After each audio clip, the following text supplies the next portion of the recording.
काबुल के हालात लगातार बिगड़ रहे हैं। ऐसे में काबुल में एक हिमाचल का युवक फंसा है और हिमाचल के मुख्यमंत्री जयराम ठाकुर ने इसको लेकर बयान दिया। उन्होंने कहा कि युवक के बारे में जानकारी लेकर एम्बेसी से बात की जाएगी। काबुल पर तालिबान का कब्जा हो चुका है और अफगानिस्तान के हालात बद से बदतर हो रहे हैं। ऐसे में वहां फंसे हुए भारतीयों की चिंता बढ़ रही है और हिमाचल के मुख्यमंत्री की तरफ से कहा गया है कि एक हिमाचल का युवक फिलहाल काबुल में फंसा हुआ है, उसको भारत लाने के लिए प्रयास होंगे और उसकी तमाम जानकारी इकट्ठा करने के बाद एम्बेसी में उसकी जानकारी दी जाएगी ताकि उसे भारत वापस लाया जा सके।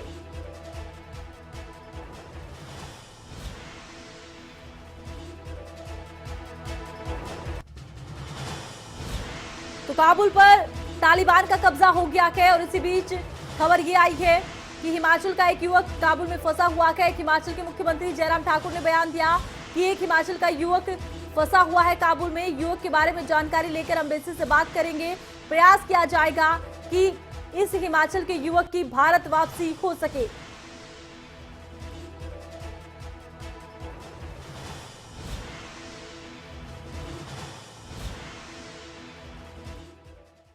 नहीं, अभी मुझे आज एक ही फोन आया है आज सुबह। एक लड़का वहां पर फंसा हुआ है और हमने उनकी डिटेल फोन पर सुनी। हमने कहा लिख करके आप भेज दीजिए ताकि हम एम्बेसी के साथ टेकअप करके उनको बचाया जा सके।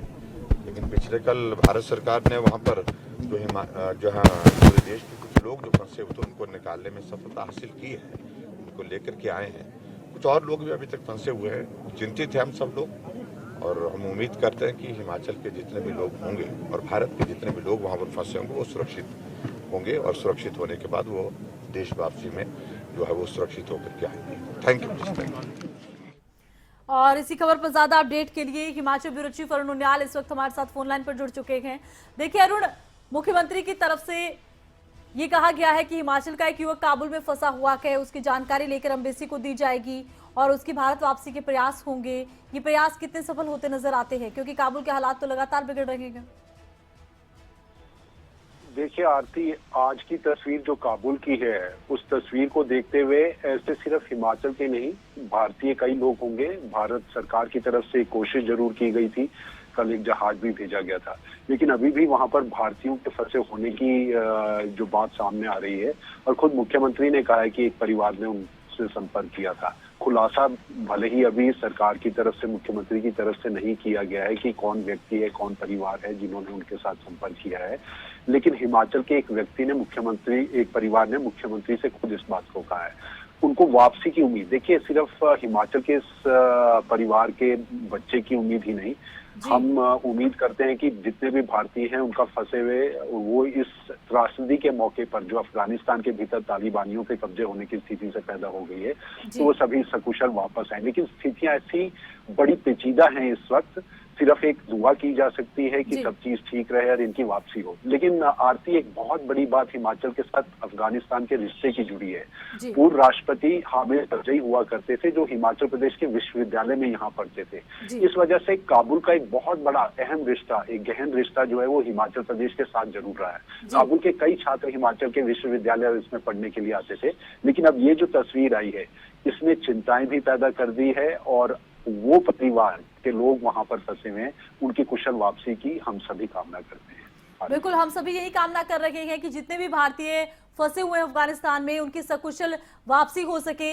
लेकिन अरुण, अगर हम आज के हालात को देखें तो काबुल के हालात बद से बदतर हो रहे हैं। लाखों लोग एयरपोर्ट पर मौजूद हैं और ऐसे में जो प्लेन है उनकी आवाजाही भी बाधित हो गई है। सरकार पर बड़ा दबाव है कि जल्द से जल्द कोई कूटनीतिक रास्ता निकाला जा सके ताकि भारतीयों की वापसी हो। देखिए अफगानिस्तान और तालिबान के बीच ये जो तल्ख रिश्ते हैं ये तस्वीर अभी की नहीं है, काफी पुरानी जो है ये तस्वीर जरूर रही है और काफी पहले से, कई दिनों से जो है इस बात की लगातार चर्चा हो रही थी कि कभी भी कब्जा जो है तालिबान काबुल पर भी कर सकता है। ऐसे में स्थितियां दुश्वार हुई हैं। वहां तस्वीरें हम देख रहे हैं, हेलीकॉप्टर से गिरते हुए, ये जहाज से गिरते हुए लोगों की तस्वीरें सबको जो है वो परेशान जरूर कर सकती हैं। लोग बाहर आना चाहते हैं, कई देशों के लोग जो काबुल से बाहर आना चाहते हैं उनके लिए तकलीफ का वक्त ये जरूर होगा। एम्बेसी के साथ बात की गई है। मुख्यमंत्री खुद कह रहे हैं कि उन्होंने केंद्र सरकार के साथ बात करेंगे। ये जो काबुल की एम्बेसी है वहां पर संपर्क करने की कोशिश की जाएगी, लेकिन ये कब तस्वीर जो है सुलझती नजर आएगी, इसका अंदेशा अभी नहीं लगाया जा सकता। आरती, बिल्कुल, इस बात का अंदाजा बहुत मुश्किल है कि कब तक लगाया जा सकता है, कब तक हालात सामान्य होंगे।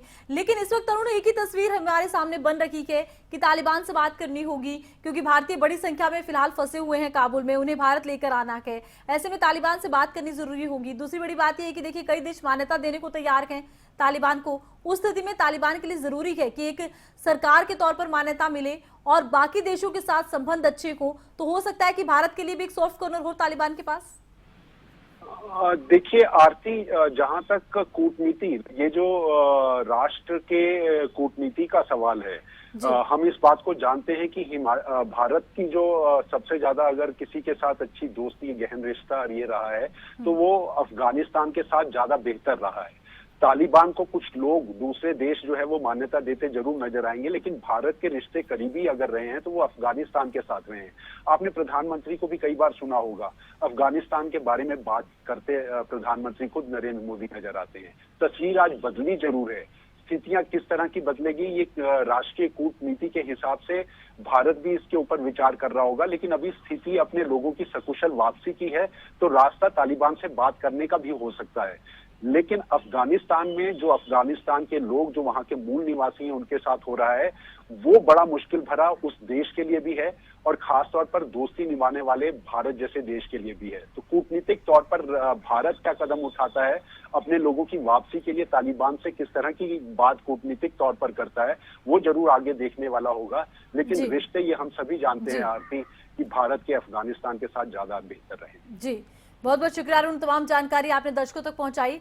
तो देखिए अब भारत के सामने एक बड़ी चुनौती है और चुनौती ये है कि तालिबान से बात करनी होगी और तालिबान से बात पर ये तय होगा कि आगे भारतीयों के लिए रास्ता किस तरह से साफ होता है भारत वापसी को लेकर।